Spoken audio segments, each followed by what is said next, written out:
let's proceed with the next gas law, which is Charles law. So, Charles law is sometimes known as Charles and Gay-Lussac's law. Okay, so this is proposed by French scientists Jacques Charles and Joseph Gay-Lussac. Okay, so their studies showed that at constant pressure, the volume of a gas sample expands when heated and contracts when cooled. Okay, so according now to Charles' law, okay, so again, by the way, Charles' law talks about the temperature and volume relationship ng gases. Okay, so if we increase daw the temperature ng gas, this is, by the way, Charles' law is only applicable if yung pressure ng gas at saka yung amount ng gas, yung kadaghanon sa gas is constant. Okay? So, according to Charles' law, if mo increase daw ang temperature sa gas, it will also increase its volume. Okay?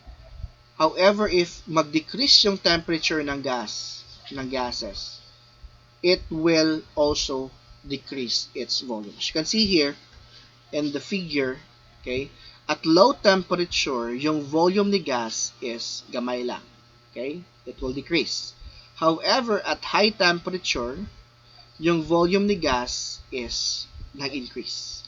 Again, yung amount ng gas here is the same in the two tubes here. So, the same lang ang kalagahan nun. However, yung volume nila is not the same. At the same time, its temperature. Okay?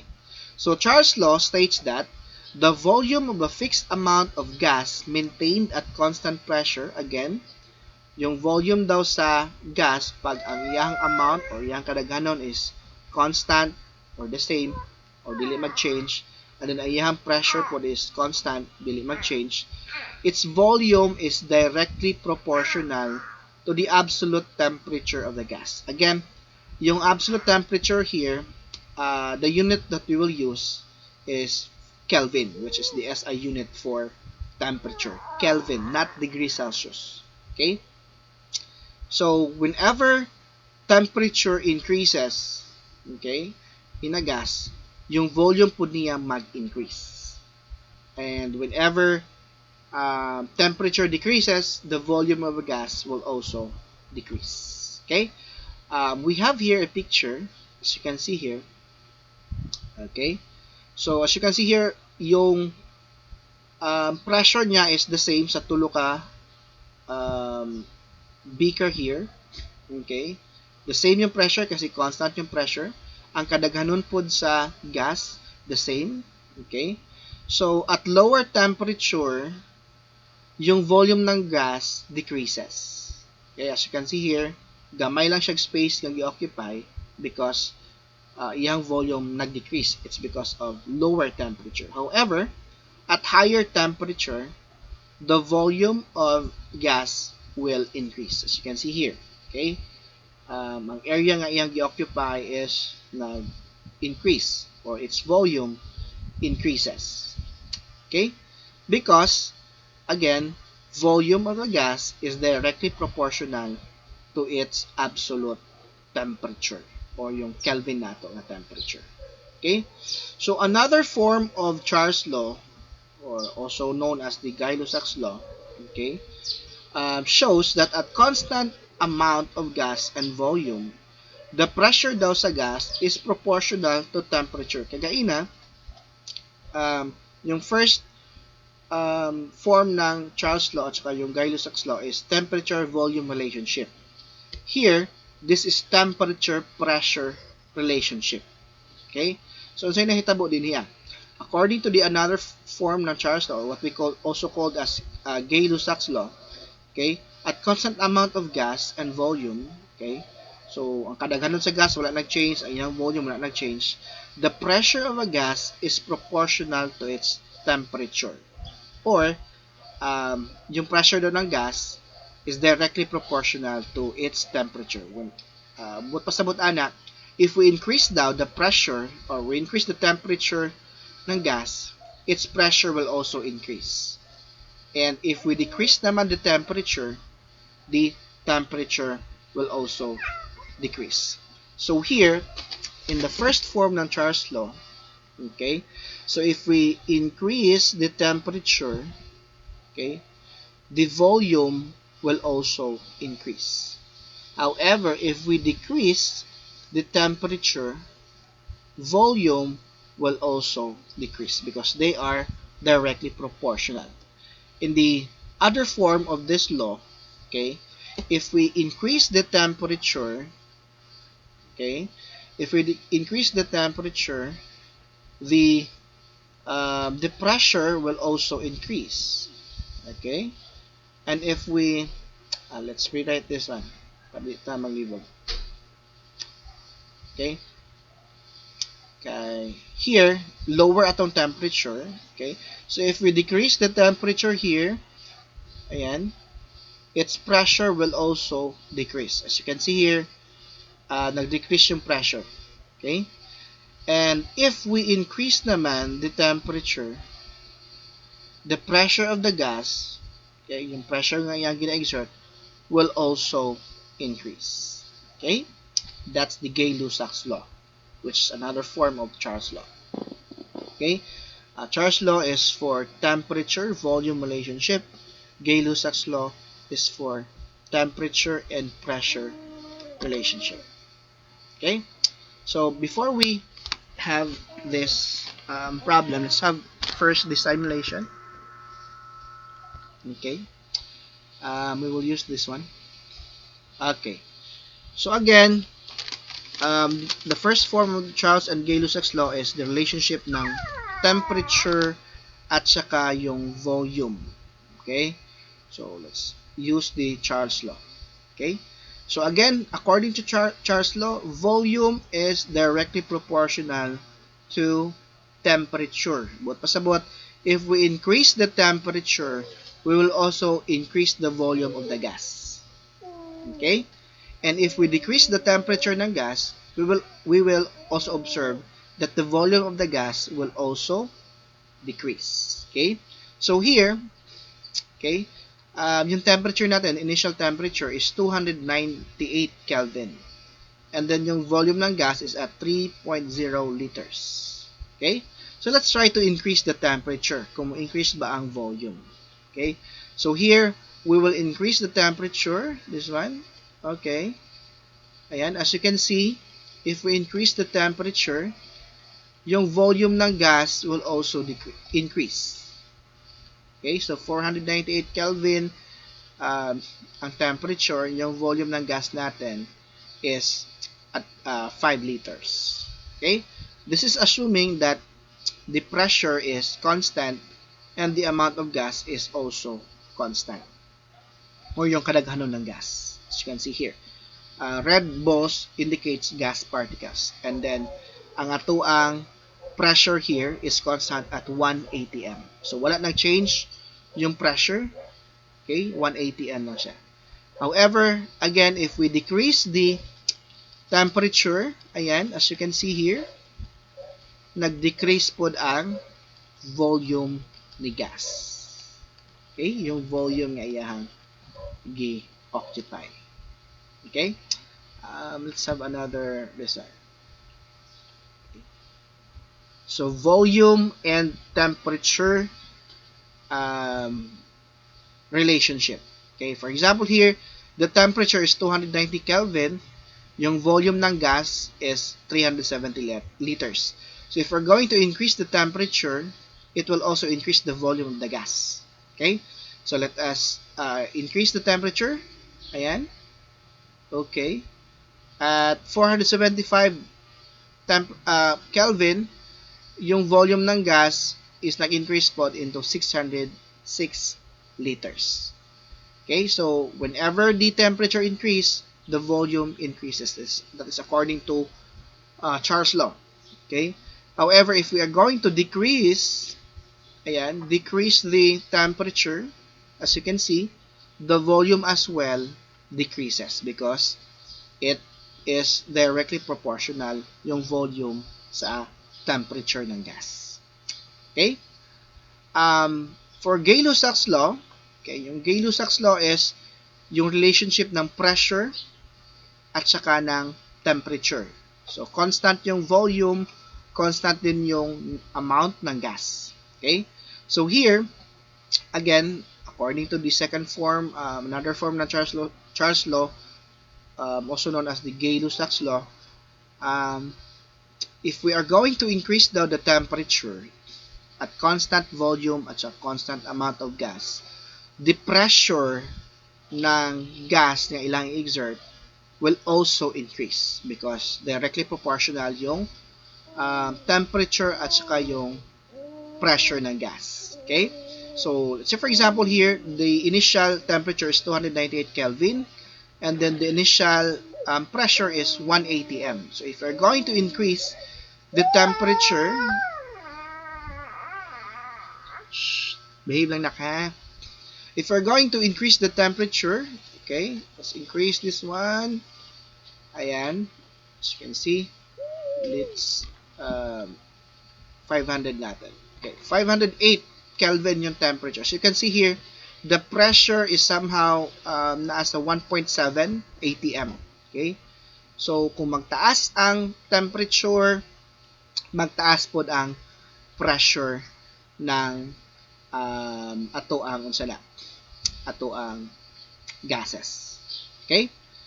Let me see if we can. Okay. Let's have some. Okay. Let's try this one. Okay? So let's say for example, constant yung volume at saka constant yung amount ng gases. Okay? So, as you can see here, yung temperature natin is 300 Kelvin. Okay? So, yung pressure ng mga gases na to na ilang gina-exert sa ato ang container is somehow nasa 48 atm. Okay? Ilang pressure. Okay? So, if we are going to increase the temperature, the pressure will also increase. Okay? So, focus your eyes here sa pressure, yung manometer natin here. Kaya ako ang i-increase ang temperature. Okay? So, here nasa 47 or 48 point something yung pressure, no? So, let us try to increase the temperature if mag-increase pa ba ang pressure ng ato ang gas. Okay? So, let's heat or increase the temperature, okay, into 547 Kelvin. Okay? So, at 547 Kelvin, as you can see here, yung pressure niya also increases into 87 point something atm. Okay? So, this is according to the Gay-Lussac's law or yung second form ng Charles law, which talks about the relationship ng temperature at saka pressure ng gas. Okay? So, here again, temperature is directly proportional to the pressure of the gas, or pressure is directly proportional to the temperature of a gas. Okay? So, let's have some sample problems, okay, for Charles law at saka yung Gay-Lussac's law. Alright, so for example, okay, we have here a sample of carbon dioxide in a pump has a volume of 21.5 ml and it is at 50.0 degrees Celsius. Again ha, yung ginagamit natin na unit for temperature when we talk about gas laws is Kelvin. Okay, Kelvin, not degrees Celsius. So, we need to convert that one first mamaya. Okay, so a sample of carbon dioxide in a pump has a volume of 21.5 ml and it is at 50 point degree Celsius. When the amount of gas and pressure remain constant, find the new volume of carbon dioxide in the pump if the temperature is increased to 75.0 degrees Celsius. So here, gi-increase ang temperature, and then according to Charles' law, volume is directly proportional with temperature. So if we increase temperature, we will also increase the volume of the gas. Okay? So initial volume is 21.5. By the way, the formula for Charles' law is we have here Charles' law. We have initial volume over initial temperature is equal to um, the final volume over the final temperature. So let us look at the given first kung unsa yung naa sa tuwa. Okay? So we have initial volume, yung V1 natin is equal to 21.5 ml. Okay? And then we have also the initial temperature, which is 50. Okay, it's 50.0 degrees Celsius. Okay? And then we have also the final temperature, which is 75.0 degrees Celsius. So, yung pangitaon nato is yung final volume. Okay? Final volume ang atong pangitaon. So, we need to derive this equation. Okay? Elrod, ilam lang no kay nag-record si Papa, no? Wala. Nagdira. Okay. So, we need to derive this equation. Okay? So, all we need to do is to dapat sa diri nga side V2 lang ang mabilin. So, we need to multiply both sides by the inverse of T2. Okay? So, multiply natin. Let's have another color here. Let's have yellow. Okay? So, multiply natin both sides by the inverse of T2. Okay? T2 over 1. Okay? Para ma-cancel natin yung T2. Okay? Here, multiply po nato T2 over 1. Okay? So, cancel yung T2, cancel yung T2. So, we now have V2 na lang ang nabilan here. So, we will use this formula, V2. Okay? Balhin na. So, we have here V2 is equal to, times lang nato, T2 and times V1. Okay? We have here T2 and V1 over 1 times T1 is T1 yapon. Okay? T1. Okay? So, all we need to do is to substitute the amount ng ating given. Okay?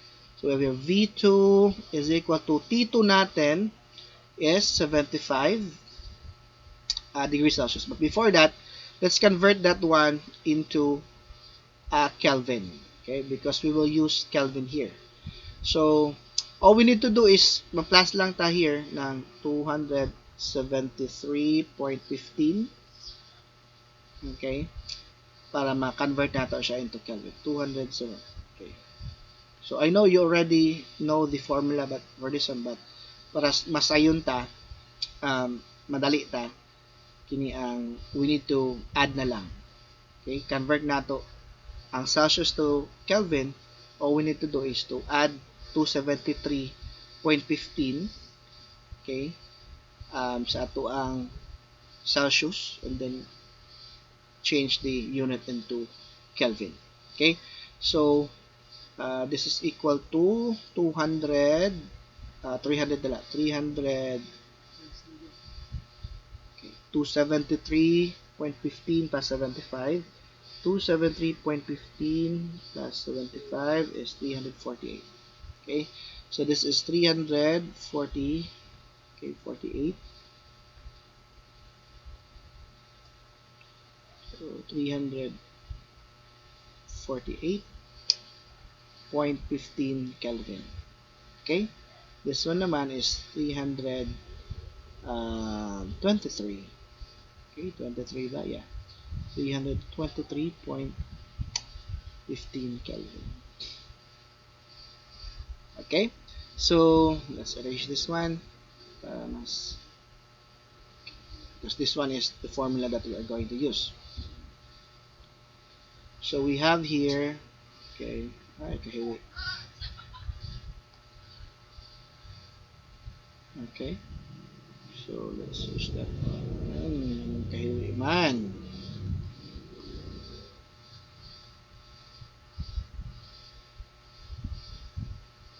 Okay.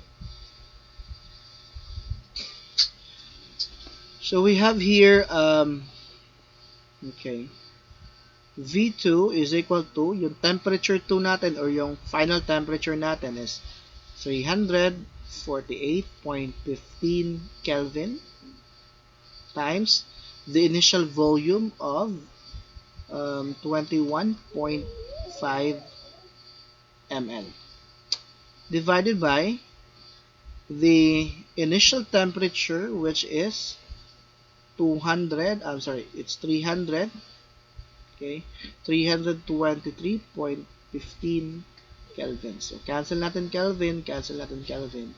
So, the remaining unit is yung unit ng volume, which is ml. Okay? So, we have here 348.15 times 21.5, okay, and then divide that one to 323.15, and the answer is 23.1633140. Let's round it off into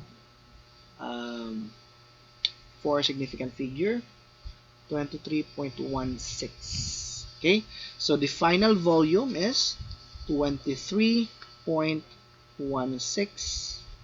ml. Okay, so as you can see, kay nag-increase ang temperature, nag-increase po ang volume. Okay, so yung initial volume is this one, okay, 21.5 ml, but as you can see here, to increase ang temperature from 323 Kelvin to 348 Kelvin, the volume also increases because as according to Charles' law, volume is directly proportional with its temperature ng gas. Okay? The temperature ng gas. Okay? So let's have another example. This is for Gay-Lussac's law. So again, Gay-Lussac's law is for the relationship ng temperature at saka yung pressure ng gas. Okay? So, yung formula ng Gay-Lussac's law is somehow the same with yung first form ng Charles' law, but we will just replace yung volume with pressure. Okay? So, we have here pressure 1 over the initial temperature is equal to the final pressure over the final temperature. That's the Gay-Lussac's law equation or the second form ng Charles' law. Okay?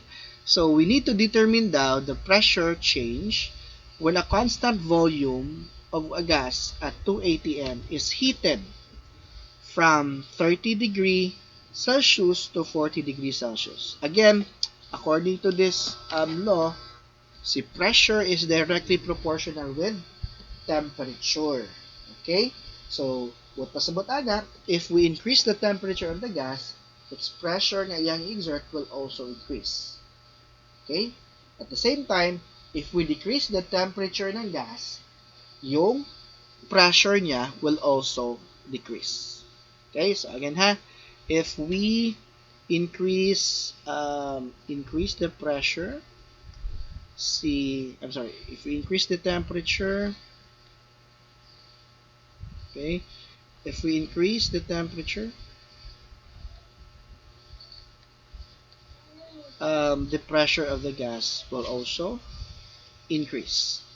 But if we decrease the temperature, yung pressure ng gas will also decrease because they are directly proportional.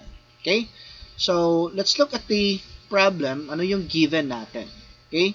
So, given si pressure or si initial pressure, which is 2.00 atm.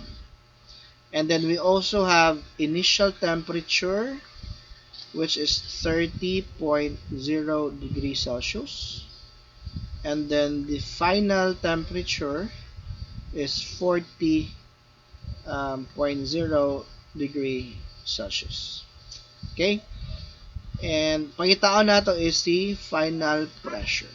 Okay? So again, convert muna natin this one into Kelvin. Okay? So this is 300. Okay, 303.15 Kelvin. Okay, so 30 degrees Celsius is equal to 303.15 Kelvin, and then 40 degrees Celsius is equivalent to 313. Okay, plus naman ka og 273 ana, 0.15, and then change the unit into Kelvin. Okay, but first let us derive the formula here para makuha nato ang P2. Okay, so all we need to do is to multiply both sides with T2. Okay, para makancel natin yung T2 on the right side. So how do we do that? So initial pressure over initial temperature is equal to final pressure over final temperature. Okay, so another color. So para makancel natin si T2, let's multiply both sides by T2 over 1 and then T2 over 1 together. Okay, cancel, so the remaining is P2 na lang. So we will now use the formula P2 is equal to T2 times P1 over T1. Okay, so use another color. Okay, so P2, so yung T2 natin is 313, okay, Kelvin, 313.15 Kelvin multiplied by the initial pressure, which is 2.00 atm, over the initial temperature, which is 303.15 Kelvin. Okay, so yung final pressure natin here in this example is equal to, okay, let's use our calculator. So 313.15 times 2 is equal to 626.3 divided by 303.15. Okay, so 303.15, the answer is 2.06597394. So let's round it off into 4 significant figure.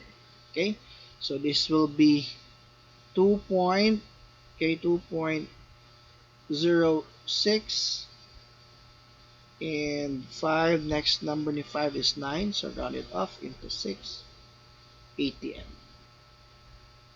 Okay, so as you can see, nag-increase yung pressure. Okay, although dili kayo dako ang pag-increase sa pressure, it's because yung pag-increase ng temperature is dili kayo siya nga nakadako ang pag-increase. Okay, so as you can see here, pag increase ang temperature, yung pressure also increases. Okay, from 2.00 to 2.066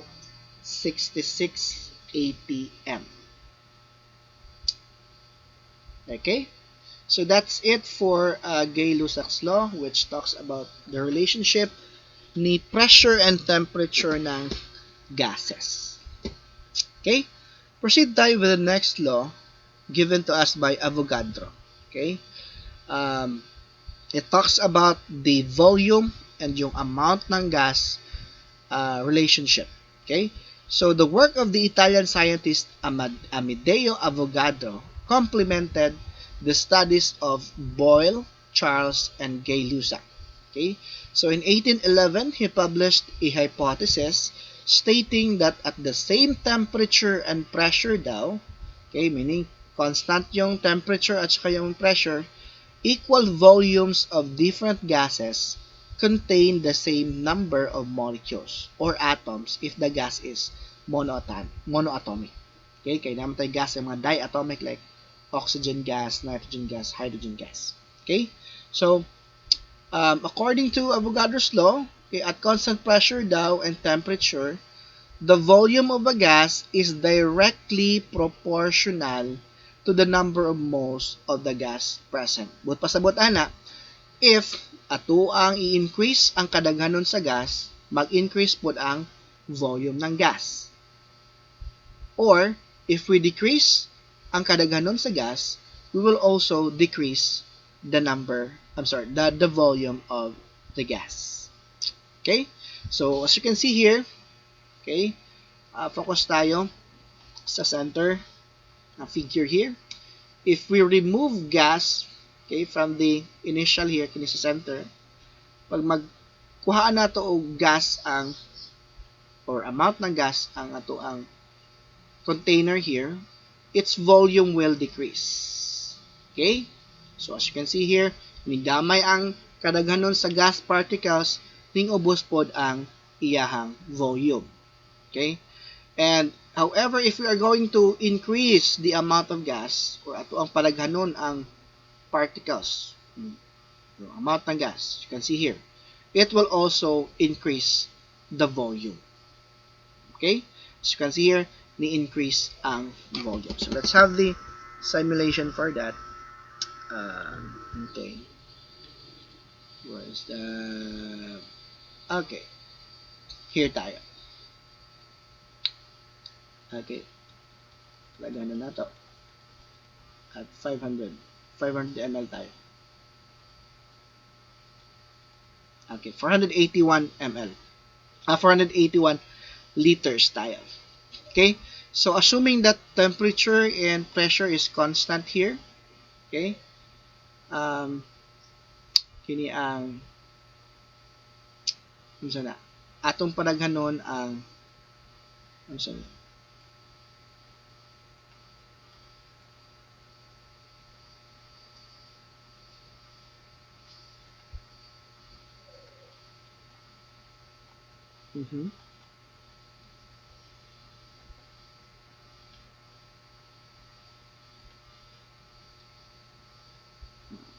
medyo loading siya. Okay, magdugang pagdagdag amount ng gas.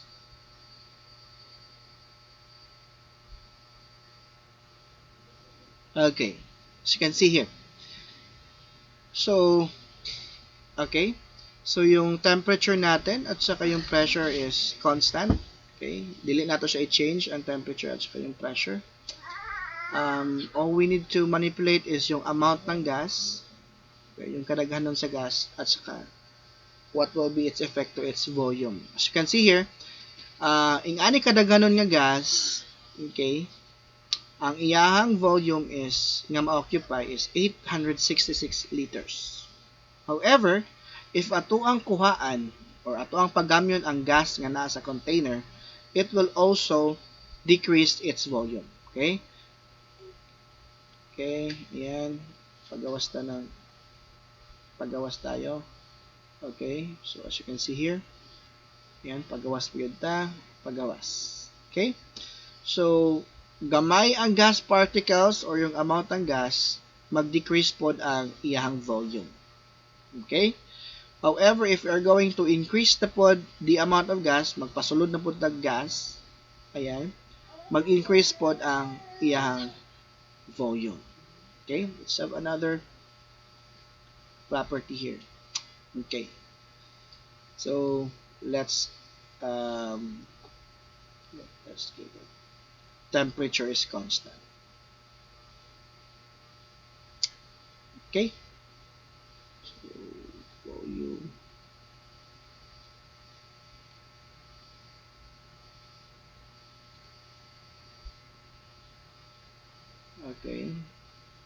So we cannot use this one if we cannot use this simulation with the Avogadros. Only this one. Okay? So as you can see here, pagdaghan or increase ang amount ng gas, okay? Mag-increase po ang iyang volume. Okay? Pero kung kuhaan nato ang amount ng gas, mag-decrease po ang iyang volume. Yan. Pagawas daw gas, pagawas, pagawas. Okay? So that is all about Avogadro's law. So let's have a sample problem for Avogadro's law. Alright. So at constant temperature and pressure, okay, 6 liters of a gas is known to contain 0.975 mole. If the amount of gas is increased to 1.90 mole, okay, what new volume will result? So here, gipataas ang volume, ang kadaghanon sa gas. According to Avogadro's law, it will also increase its volume. Okay? So Avogadro's law is a relationship again ni volume at saka yung amount ng gas present. So the equation for Avogadro's law is what we have here. The initial volume over the initial amount ng gas in moles, okay, yung unit natin dyan is moles, is equal to the final volume over the final amount ng gas. Okay? So N here is the amount ng gas in moles. Okay? So we have here initial volume natin, V1 natin, is equal to 6.00 liters. And we also have initial amount ng gas, which is 0.975 mole. And then the final, because we increase the amount ng gas, okay, the final amount is 1.90 mole. 1.90 mole. Okay? So, ang pangitaon nato is yung final volume. So, again, according to Avogadro's law, if we increase the amount ng gas, okay, it will also increase its volume. However, if we decrease the amount ng gas, okay, it will also decrease the volume of the gas. So let us derive this equation para maka-solve tayo. It's blue. So V2 ato ang mangitaon. So let's multiply both sides by N2 over 1 para makancel natin si N2. So we have here N2 over 1 times N2 over 1. Okay? Cancel N2, cancel N2. So yung gamito nato na formula will be V2 is equal to N2 times V1 over N1. Okay? So, color. So we have here V2. Ang N2 natin, yung final na amount ng gas is 1.90 mole. Okay? Multiplied by the initial volume, which is 6.00 liters. Divided by the initial amount ng gas, which is 0.975 mole. So, cancel natin yung mole. Cancel natin yung mole. The remaining unit is yung unit ng volume, which is liters. So 1.90 times 6.00 is equal to 11.4 divided by 0.975. 11.4 divided by 0.975. 975. That will be, okay, significant figure tayo, 11.7. Okay? So, the final volume will be 11.7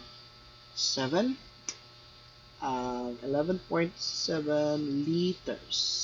Okay?